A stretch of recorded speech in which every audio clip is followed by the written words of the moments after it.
What if everything you thought you knew about survival was built on a stolen blueprint that never actually worked? Before we dive into this buried chapter of American history, do me a favor. Drop a comment right now telling me where you're watching from. And if you want to see more of these hidden stories that textbooks won't touch, hit that subscribe button. This channel survives on your support to keep bringing you the truth they don't want told. The winter of 1847 arrived in the Montana Territory with a violence that old-timers would talk about for generations. Snow fell in sheets so thick that men standing 10 feet apart became ghosts to each other. The temperature plummeted to 40 degrees below zero, then 50, then into territories where thermometers simply gave up their duty. And in a hastily constructed military outpost called Fort Benson, 217 soldiers of the United States Army prepared to weather their first winter on the frontier. They should have been fine.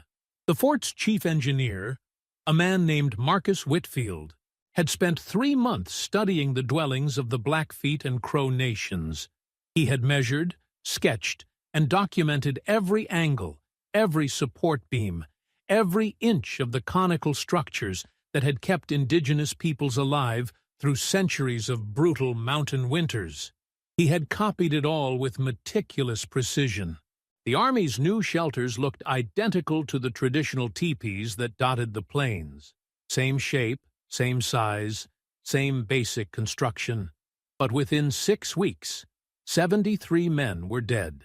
The survivors would be found in spring, huddled in corners of collapsed structures, their bodies twisted in positions that suggested they had died trying to hold up falling frameworks with their bare hands. The official report, filed by Captain Jonathan Vreeland and buried in the War Department archives until 1962, used a single word 17 times in its description of the scene: failure. What the report never explained was why structures that had protected indigenous families for thousands of years had failed so catastrophically when built by American hands. The Army blamed the weather, then the materials, then the soldiers themselves for poor maintenance. They never blamed the design because they had copied it exactly. Or so they thought. The truth was hidden in what they couldn't see. 3 years before Fort Benson became a graveyard, a Crow elder named Runs with Thunder had watched Whitfield and his men measuring teepees at a village near the Yellowstone River. The engineer had been polite, asking permission, offering payment in the form of supplies. The tribe had agreed because refusal would have meant trouble, and there had already been enough trouble with the white soldiers moving through their lands. Runs with Thunder watched Whitfield measure the poles. He watched him count them, sketch them, note the angles at which they met at the apex. He watched him examine the buffalo hide coverings, measure their thickness, document how they overlapped. He watched the engineer spend 6 full days capturing every visible detail of how a Crow family's home was constructed. What Runs with Thunder did not see Whitfield do was ask about the invisible part, the part that mattered most. In a testament recorded 40 years later by a Jesuit missionary named Father Damien Cross, Runs with Thunder described what happened. The white man saw the bones of the lodge, but not its spirit. He counted the poles, but did not understand why we counted them in prayer. He measured the skins, but did not know why we sang to them as we stretched them. He drew pictures of how we raised the structure, but never asked about the 3 days of preparation that came before a single pole touched the ground. The Crow, like the Blackfeet, the Cheyenne, the Sioux, and dozens of other Plains nations, did not simply build their lodges. They created them through a process that Whitfield's training had no framework to recognize, let alone document. Each teepee pole was selected according to criteria that had nothing to do with size or strength in the way the engineer understood those terms. The wood had to be cut at a specific time of year, from trees that grew in certain places, during certain phases of the moon.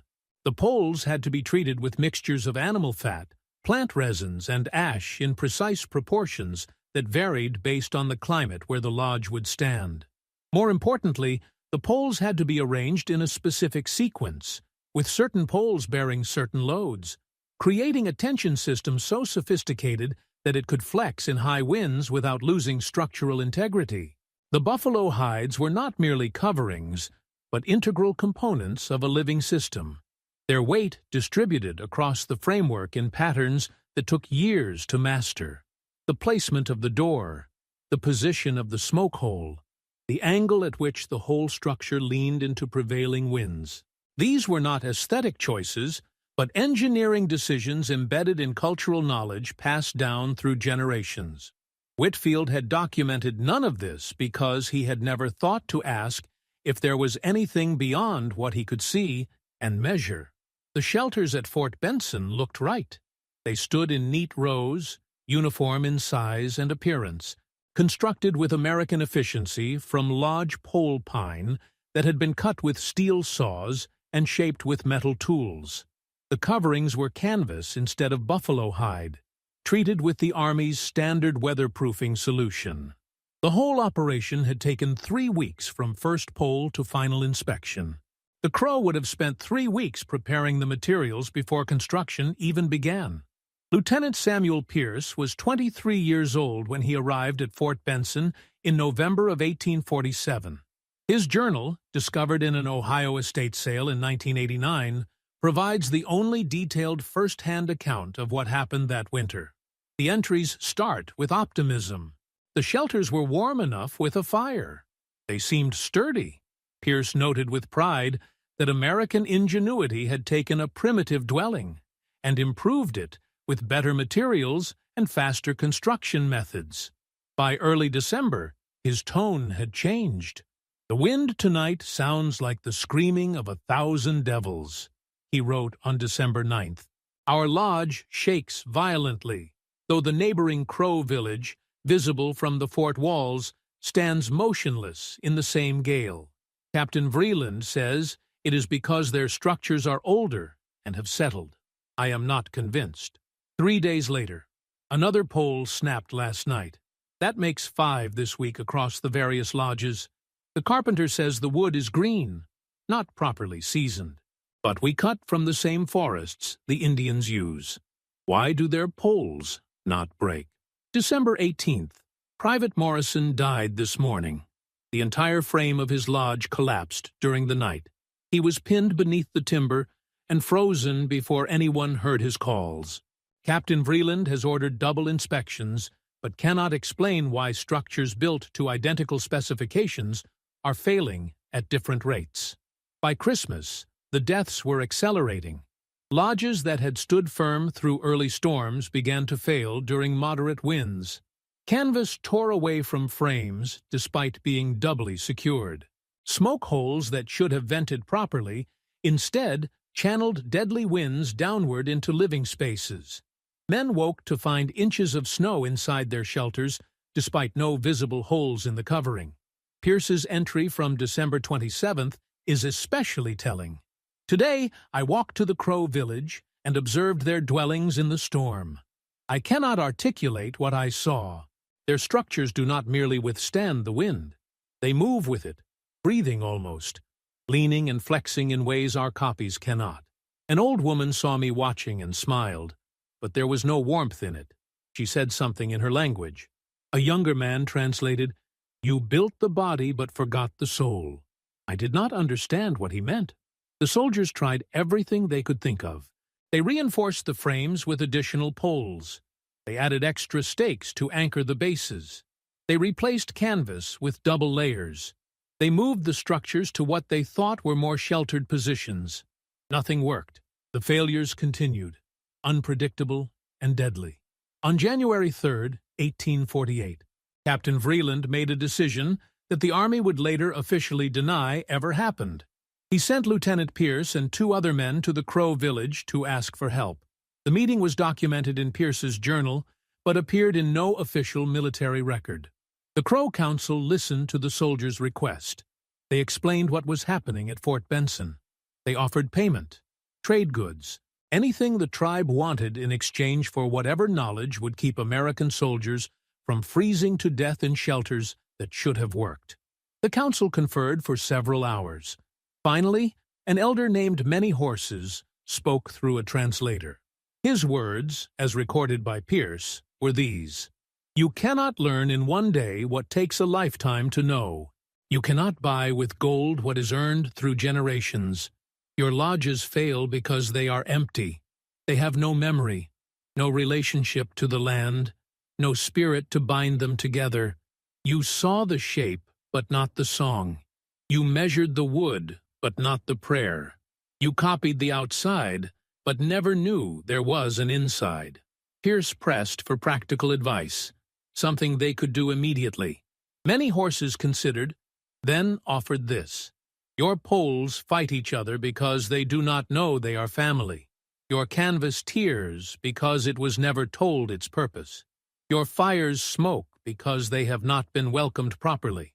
These are not repairs you can make with your hands." The soldiers left with nothing useful, at least nothing they could put in a report or use to fix the failing structures. But Pierce's journal entries after that meeting show a man beginning to understand something that terrified him. "They do not see their dwellings as we see our buildings," he wrote on January 5th. "To them, a lodge is alive in some way I cannot fully grasp. It is not constructed, but grown, not assembled, but woven into existence through processes that connect wood and hide and earth and sky into something unified. Our versions have all the pieces, but none of the connections. We built machines that look like organisms, but function like none." By mid-January, Fort Benson was in crisis. Over a third of the men were dead or incapacitated by frostbite. The remaining lodges were failing faster than they could be repaired or replaced. Captain Vreeland ordered everyone into the few traditional log structures on the fort grounds, buildings that had been intended for storage and officer housing. 200 men crammed into spaces meant for perhaps 50. They survived the winter that way, miserable and humiliated. In his final report, filed in April after the snows had melted, Vreeland attributed the disaster to unexpected severity of weather conditions and inadequacy of provisional materials. He never mentioned the Crow village that had weathered the same storms without a single structural failure. He never acknowledged that the Army had attempted to replicate a technology it did not understand. The official lesson learned was that canvas shelters were unsuitable for Montana winters. The Army switched to log construction for all frontier outposts. Marcus Whitfield, the engineer who had so carefully documented the teepee design, never worked on another frontier project. He returned east and took a position designing warehouses in Philadelphia. He died in 1859. His personal papers, donated to the University of Pennsylvania in 1903, include hundreds of detailed drawings of indigenous structures. They also include a single journal entry, dated March 1848, that reads, "I have built many things in my life and never doubted my ability to understand how a thing stands up or falls down. Montana has taught me there are structures whose strength comes from places my instruments cannot measure. This troubles me more than the deaths. God forgive me." But Fort Benson was not the end of the story. It was only the beginning of a pattern that would repeat itself across the American West for the next 50 years. In 1852, a cavalry unit in Wyoming built a temporary camp using copied Arapaho Lodge designs. 12 men died when the structures failed during a spring blizzard. In 1859, settlers in Dakota Territory constructed winter shelters based on Lakota teepees. They lost 27 people, including 9 children, when the dwellings collapsed under snow loads that should not have defeated them.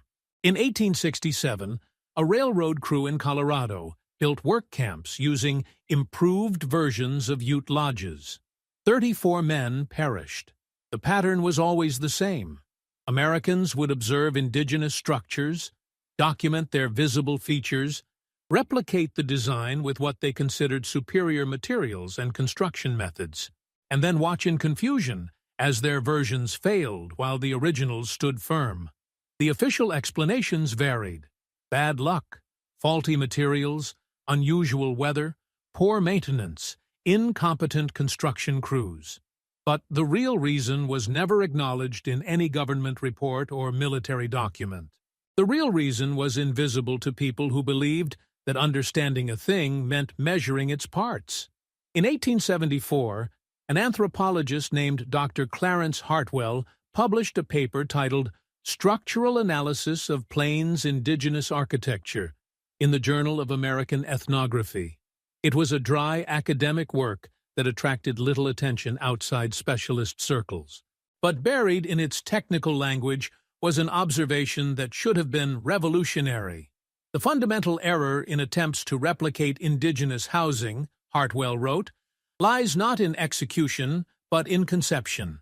Western building practices separate design from meaning, treating structures as purely functional objects.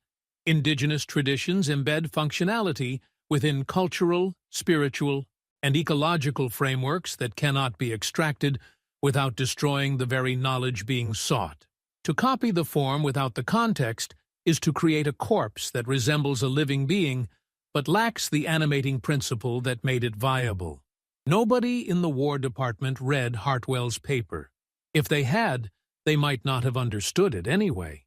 The knowledge that the Plains nations possessed about shelter construction was not primitive or simple, as American observers assumed. It was sophisticated to a degree that 19th-century engineering could barely comprehend. Every aspect of a properly constructed lodge, from material selection to final assembly, was optimized through centuries of experimentation and refinement. The process looked like ritual to American eyes, because ritual was how the knowledge was preserved and transmitted. The prayers, songs, and ceremonies were not supernatural additions to a practical task. They were mnemonic devices, quality control checklists, and teaching tools embedded in a cultural framework that ensured critical information was never lost. When Americans stripped away the ritual and kept only what they perceived as the functional core, they were like doctors who removed all the organs from a body because they couldn't see what purpose those squishy bits served. The skeleton looked right, the outside matched, but nothing worked. The gen scale of what was lost became apparent only when you looked beyond the immediate failures at places like Fort Benson and saw the broader pattern of cultural destruction that was unfolding across the American West. By 1876, the United States government had implemented a systematic policy of forced assimilation for indigenous peoples. Children were taken from their families and sent to boarding schools where speaking native languages was forbidden. Traditional ceremonies were banned as barbaric superstitions. The very knowledge systems that had sustained entire civilizations for thousands of years were being deliberately erased. And as that knowledge disappeared, so did any chance of Americans understanding what they had tried and failed to copy. In 1881, an Army engineer named Colonel Theodore Brennan was assigned to investigate why military outposts kept experiencing structural failures with indigenous-style shelters while native communities using identical designs had no such problems. Brennan was a graduate of West Point, a veteran of the Civil War, and a man who prided himself on rational, scientific thinking. He approached the question as a pure engineering problem. His report, filed after 8 months of research across 6 territories, ran to 347 pages. It included detailed structural analyses, materials testing, climate data, and comparative measurements of successful versus failed shelters. The conclusion Brennan reached was as precise as it was useless. Indigenous structures demonstrate superior performance characteristics that cannot be attributed to any measurable difference in materials, dimensions, or observable construction techniques, he wrote. The factor responsible for this disparity remains unidentified. Recommend further study. The Army never authorized further study. They had already moved on to log cabins and stone buildings. The question of why the copied shelters failed was filed away as an interesting mystery that had no practical relevance anymore. But for the indigenous nations watching their knowledge being stolen, mangled, and then dismissed as the Americans failed to make it work, there was bitter irony in the situation.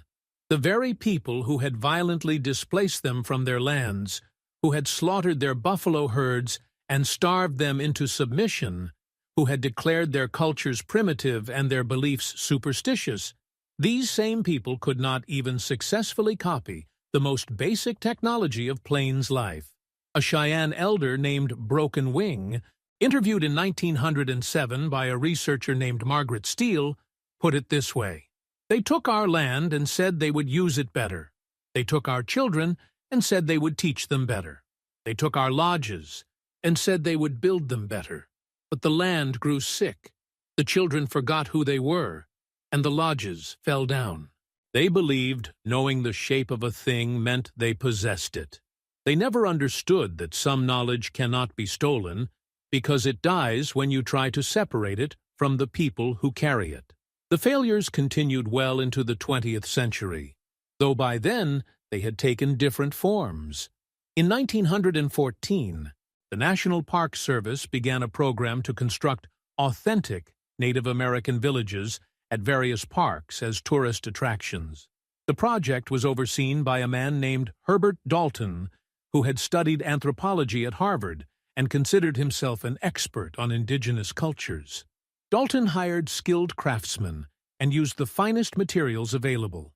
He worked from photographs, archaeological evidence, and detailed descriptions in academic papers. The structures he created were beautiful. They photographed well, tourists loved them, and they required constant maintenance to prevent collapse. By 1923, the Park Service had spent more money repairing and rebuilding the authentic villages than it had cost to construct them in the first place. Meanwhile, a small group of Northern Cheyenne families living near the Little Bighorn battlefield in Montana continued to use traditional lodges that their grandparents had built, structures that had stood for over 30 years with minimal upkeep. When Dalton visited the Cheyenne families to observe their methods, hoping to discover what he was missing, he was met with polite refusal. The families would not demonstrate their construction techniques or explain their processes. One woman, whose name was recorded only as Sarah in Dalton's notes, told him through a translator, "You have taken everything else. This you cannot have." Dalton wrote in his private journal, "I cannot decide if they are protecting sacred knowledge or simply enjoy watching us fail. Perhaps both. Perhaps the distinction is meaningless from their perspective." The question of what exactly made traditional indigenous shelters work when American copies failed became a source of speculation and theory among anthropologists, engineers, and historians. Dozens of papers were published offering explanations. Some argued it was materials, that indigenous builders knew how to select and treat wood in ways that American sawmills could not replicate.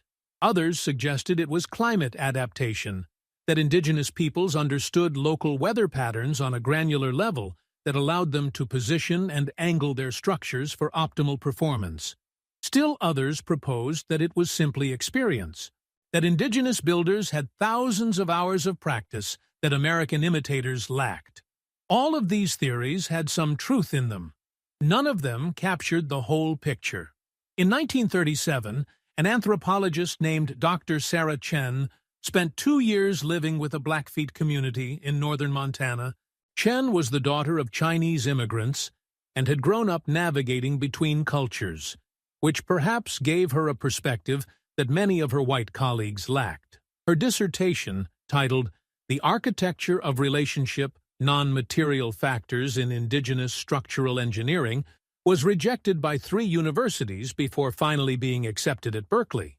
It was never widely read during her lifetime. Chen's central argument was that indigenous shelter construction was not separable from the entire cultural context in which it existed.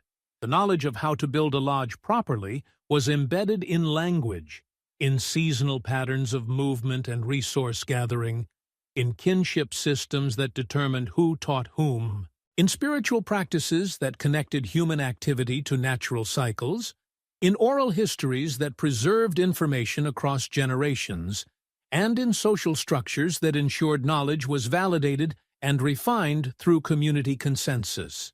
To build a Blackfeet lodge, Chen wrote, one must first be Blackfeet, not in the racial sense but in the cultural sense. One must exist within a web of relationships that includes not only other people, but also the land, the plants, the animals, the weather, the seasons, and the ancestors. The lodge is not an object produced by following a set of instructions. It is a physical manifestation of those relationships, and it stands or falls based on the health and integrity of the entire system. Her dissertation included a case study that perfectly illustrated her point. In 1936, she had observed an elderly woman named Wades in Water teaching her granddaughter how to prepare lodge poles. The process took 6 weeks and involved what appeared to be an enormous amount of time spent on activities that had no obvious connection to the task. They began by walking through the forest, examining trees. Wades in Water would touch a tree, close her eyes, sometimes speak to it quietly, then move on. After 3 days, she selected 4 specific lodgepole pines from among thousands that looked identical to Chen's eyes. When asked how she chose, Wades in Water explained through a translator that she was listening for trees that were willing to become part of a lodge. Chen initially dismissed this as poetic language, masking some practical selection criteria she was missing. But as the process continued, Chen began to realize that the listening involved an integration of knowledge that she could barely articulate. Wades in Water was assessing the tree's position relative to prevailing winds, their exposure to sun based on surrounding forest density, their age based on bark texture and branch patterns, their health based on subtle indicators in their needles and sap, their structural properties based on how they moved in wind and how they sounded when tapped, and dozens of other factors that she had learned to read over 7 decades of paying attention. The cutting itself was timed to a specific phase of the moon, and done with prayers that Chen initially considered ceremonial additions to the practical work. But the prayers contained information. They reminded the builder of which direction to cut, how deep, at what angle, why it mattered. They were procedural checklists disguised as spiritual practice. The treatment of the cut poles involved a mixture whose recipe had been passed down for generations. Wades in Water could not explain why it worked, only that it did. When Chen later had the mixture analyzed by a chemist, it turned out to contain a sophisticated combination of natural polymers and antimicrobial compounds that protected the wood from rot and insect damage while maintaining flexibility. Indigenous chemists had developed this formula through centuries of experimentation, then encoded it in cultural practice so it would not be forgotten. Every step of the process was like this. Practical knowledge so deeply embedded in cultural context that it was invisible to outside observers. The final lodge that Wades in Water and her granddaughter constructed stood for 43 years before it was finally taken down. During that time, it weathered storms, floods, extreme cold, and baking heat without significant damage. Chen's dissertation was published in 1941, just before she died of tuberculosis at age 34. It sold fewer than 200 copies. The field of anthropology largely ignored it, finding her arguments too abstract and her methodology too subjective. Engineers never read it at all. The Second World War created a brief resurgence of interest in indigenous shelter technology. The military, looking for lightweight portable structures for troops in extreme climates, commissioned studies of teepee design. They produced several prototype tents based on indigenous principles and tested them in Alaska, North Africa, and the Pacific. The prototypes performed poorly. They were too heavy, too complex to assemble, and not significantly better than conventional military tents. The project was abandoned. The official conclusion was that teepee design was not suitable for modern military applications. What the military researchers never understood was that they were still making the same mistake Marcus Whitfield had made a century earlier at Fort Benson. They were copying the form without the knowledge system that made the form functional. By the 1950s, Most indigenous peoples in the United States had been forced or pressured into abandoning traditional housing. The combination of government policy, economic necessity, and cultural disruption had largely ended the continuous practice of traditional shelter construction. The knowledge still existed, but it was fragmentary, held by elders who were dying, often no longer being passed to younger generations who saw no practical use for it in the modern world. In 1963, a researcher at the University of Montana named Dr. James Whitaker began a project to document traditional lodge construction methods before the knowledge was completely lost. He interviewed 37 elders from various plains nations, filmed demonstrations, collected samples of materials, and attempted to create a comprehensive technical manual that would preserve the information. The project took 6 years and resulted in a 400-page document titled Complete Technical Guide to Plains Indigenous Lodge Construction. It included detailed diagrams, materials specifications, step-by-step instructions, photographs, and chemical analyses of traditional treatments and preparations. Whitaker believed he had succeeded in capturing everything that mattered. In 1972, he used his guide to construct a demonstration lodge for a museum in Billings, Montana. He followed every instruction precisely. He used authentic materials. He hired consultants from local tribes to verify his work. The lodge looked perfect. It was photographed for National Geographic. It lasted 8 months before structural failures began. Within 2 years, it had to be completely rebuilt. An old Crow man named Thomas White Clay visited the museum during the reconstruction. He looked at Whitaker's massive technical manual, then at the failed structure, then back at the manual. According to the museum director who was present, White Clay said, "You wrote down everything you could see and measure. You missed everything that makes it work. You cannot write down relationship. You cannot take a photograph of respect. You cannot draw a diagram of attention. Those are what hold a lodge together, not the poles." Whitaker was devastated. He had dedicated years of his life to the project, approached it with genuine respect and scholarly rigor, involved indigenous consultants, used the best technology available for documentation. And still, he had failed to capture what mattered most.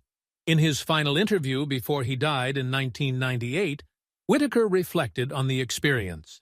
"I spent most of my career trying to preserve indigenous knowledge by extracting it from its cultural context and encoding it in technical language that modern people could follow like a recipe. I thought I was saving something valuable from being lost. What I didn't understand until too late was that the thing I was trying to save could not survive the preservation process. It was like trying to keep a fish alive by taking it out of water and describing the water very carefully. The irony is that while Americans spent over a century failing to successfully replicate indigenous shelter technology, they also spent that same century systematically destroying the cultures that possessed that technology. The Dawes Act of 1887 broke up tribal lands and forced indigenous peoples onto individual plots, disrupting the seasonal movement patterns that were integral to traditional resource management. The Indian Religious Crimes Code of 1883 banned traditional ceremonies, severing the cultural practices through which technical knowledge was transmitted and validated. The boarding school system that operated from the 1870s through the 1960s deliberately separated children from their communities, breaking the intergenerational transfer of knowledge. By the time Americans realized that indigenous peoples possessed sophisticated knowledge worth preserving, they had already done enormous damage to the systems that sustained that knowledge. In 1990, Congress passed the Native American Languages Act, which recognized the unique status of indigenous languages and encouraged their preservation. In 1992, the American Indian Religious Freedom Act amendments finally provided real protections for indigenous spiritual practices. In 2010, President Obama formally endorsed the United Nations Declaration on the Rights of Indigenous Peoples, which included provisions for protecting traditional knowledge. These were important steps, but they came after more than a century of cultural destruction. Much of what was lost cannot be recovered. The elders who held comprehensive knowledge have died. The unbroken chains of transmission have been severed. The cultural contexts that made certain kinds of knowledge possible have been disrupted or destroyed. There has been a renaissance of traditional practices in recent decades as indigenous communities work to revive cultural knowledge and pass it to younger generations. Some people are learning to construct traditional lodges again. But even the most dedicated efforts face a reality that cannot be wished away. When a knowledge system is broken, when the chain of transmission is interrupted, when the cultural context is damaged, what comes back is necessarily different from what was lost. A northern Cheyenne man named Dale Old Elk, who teaches traditional lodge construction to his community's youth, put it this way in a 2013 interview. "I learned from my grandfather, who learned from his father, who learned from his grandfather. But my grandfather lived on a reservation, not following the buffalo. He worked for wages, not living by the seasons. He spoke English as much as Cheyenne. The chain is not broken, but it is bent. I teach the young people everything I know, but I know it is not everything my great-great-grandfather knew. We are rebuilding, but we are also inventing. Trying to remember, but also creating something new. Because you cannot step in the same river twice, and the river we lost is not the river we are finding again." So, the question that haunts this entire history is whether what was lost can be recovered or even understood by people outside the cultures that created it. In 2007, a team of materials scientists and structural engineers at MIT conducted an analysis of traditional indigenous lodges using computer modeling, stress testing, and advanced materials analysis. They were trying to understand, from a purely physical standpoint, what made the structures so effective. Their findings were published in the Journal of Structural Engineering and caused a minor sensation in technical circles. The lodge design, they discovered, was orders of magnitude more sophisticated than had been previously recognized. The arrangement of poles created a tension structure that distributed loads in mathematically optimal ways. The slight lean of the entire structure into prevailing winds reduced lateral stress by up to 60% compared to vertical designs. The flexible joints at the apex allowed the frame to deform under extreme loads without failing, then return to its original shape when the stress passed. The overlapping hide or canvas covering created a breathable envelope that managed interior humidity while blocking wind and rain. Every aspect of the design reflected principles that modern engineering had only recently begun to fully understand. But even this sophisticated analysis missed something crucial. The MIT team could explain why a properly constructed lodge worked so well. What they could not explain was how indigenous builders, with no formal education in physics or mathematics, had developed such an optimal design in the first place. The researchers assumed it was trial and error over many generations, which was partly true. But that explanation still left a mystery. How did trial and error lead to such precise optimization across so many variables? How was that optimization maintained across centuries without written records or technical specifications? How did builders know that they were doing it correctly? The answer, which the MIT researchers never quite grasped, was that the knowledge system itself was the technology. The ceremonies, the stories, the seasonal patterns, the kinship relationships, the language, the spiritual beliefs, all of it worked together as a distributed quality control system that preserved and transmitted precise technical information across generations without needing to reduce it to written instructions. When Americans tried to copy the structures while bypassing the knowledge system, they were attempting to recreate the output without understanding the process. They saw success as building something that looked right. Indigenous builders saw success as maintaining the integrity of a knowledge system that would reliably produce right-looking buildings. The difference was subtle but fundamental. A Blackfeet educator named Mary Strikes at Night, who holds a PhD in education from Stanford and teaches at a tribal college in Montana, explained it this way in a 2019 lecture. Western education tries to make knowledge portable by extracting it from context and encoding it in abstract form that can be transferred anywhere. That works well for certain kinds of knowledge. But some knowledge is not portable. Some knowledge only exists in relationship. My ancestors did not know how to build a lodge in the abstract. They knew how to build lodges in specific places, at specific times, with specific materials, as part of specific communities, following specific seasonal patterns. That knowledge could not be written in a book because a book removes all that context.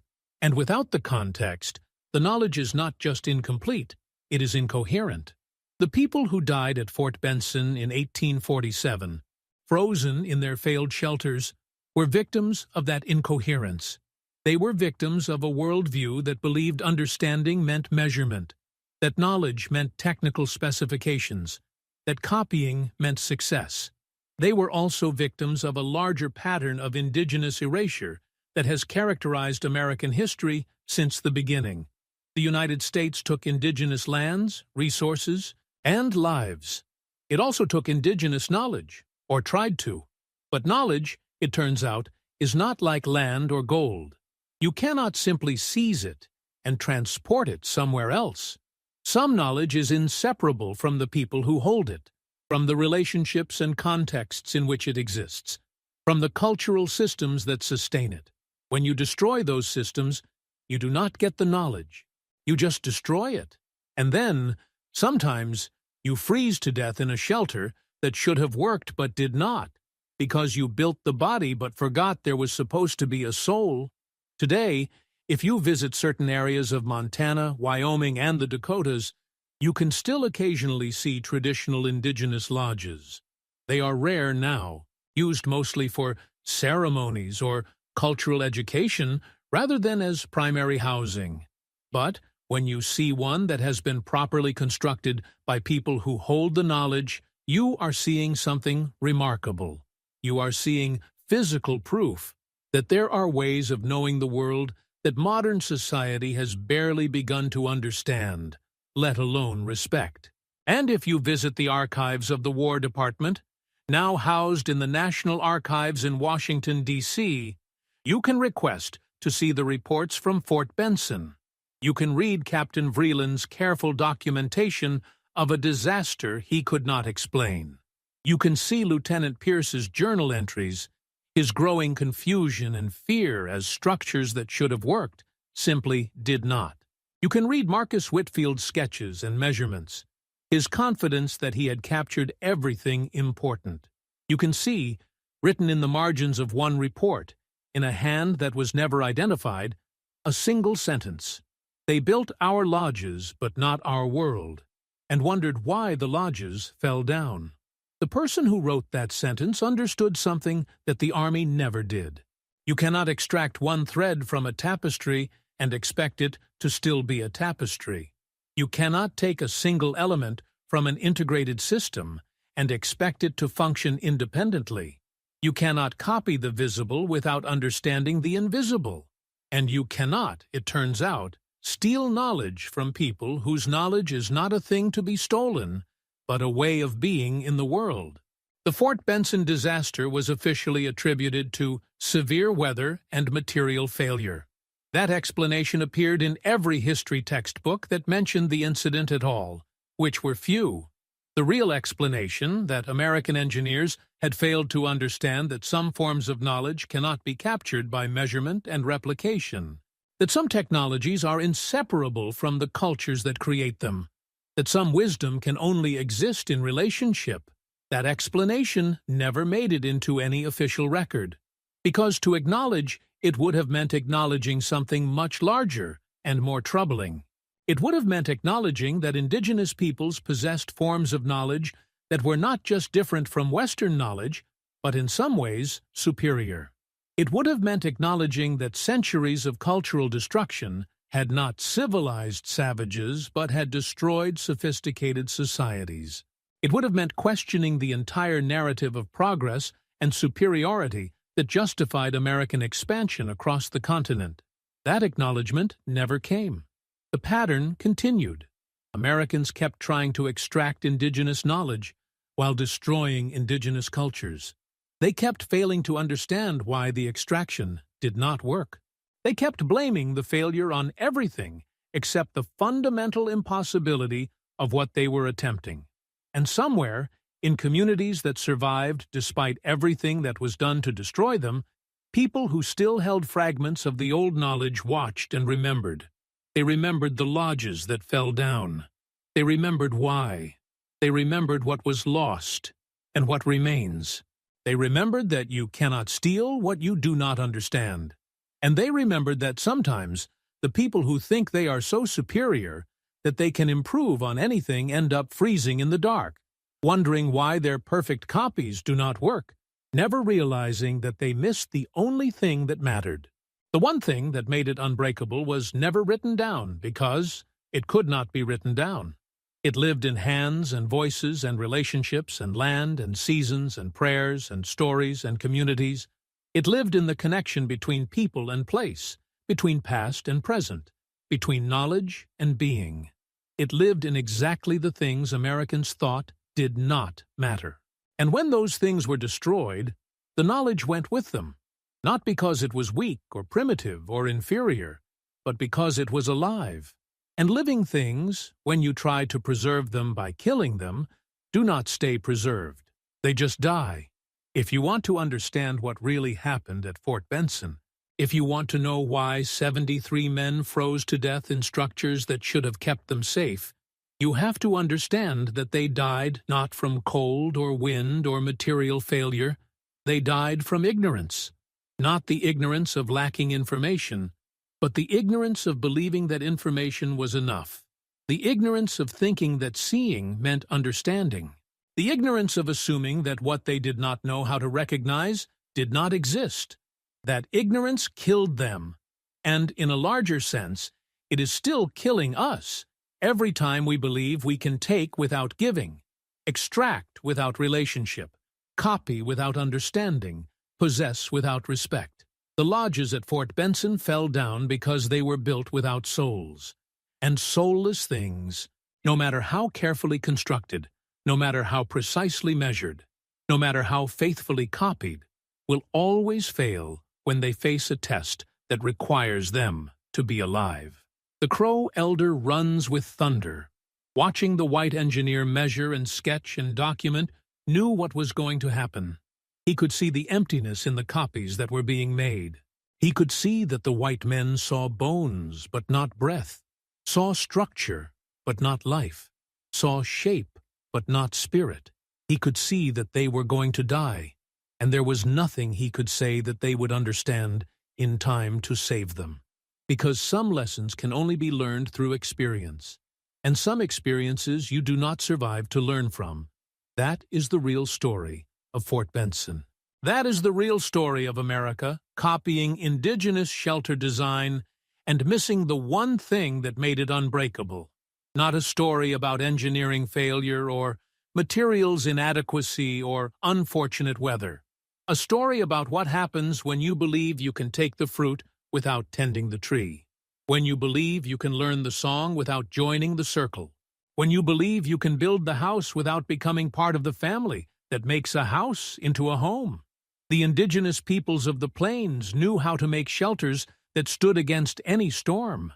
They knew it so well that they did not even realize it was special knowledge worth protecting until it was too late, until people started dying in bad copies of what they had made look so easy. And now that knowledge exists only in fragments, held by communities working to remember what was almost lost, teaching young people who are trying to learn what their great-grandparents knew without question. The chain is not broken, but it is bent, and what was once alive is now being revived, which is not the same thing, which is better than death, but not the same as life. And 73 men still lie in a Montana cemetery, their graves marking one of the countless moments in American history when arrogance met complexity and people died because of the difference between seeing and understanding. Turn to God. Turn to Jesus Christ. Because the wisdom they offer is not something that can be stolen or copied or extracted or destroyed. It is not bound to culture or context or community in the way that human knowledge is. It is not something you can lose by killing the people who hold it, but it is something you receive through relationship, through humility, through recognition that there are things greater than yourself that you must approach with respect rather than grasping. The Fort Benson disaster has that lesson too, if you are willing to see it. Not just a lesson about indigenous knowledge and cultural destruction, but a lesson about the human tendency to believe we can take what we want without consequence, understand what we see without depth, possess what we grasp without relationship. Some things cannot be stolen. They can only be received, and they can only be received by people who have made themselves ready to receive them. The soldiers at Fort Benson were not ready. Neither was the nation they represented. And in a sense, we still are not ready. Still copying, still measuring, still believing that if we can see it, we can own it. Still building shelters that fall down when the storm comes. Still wondering why,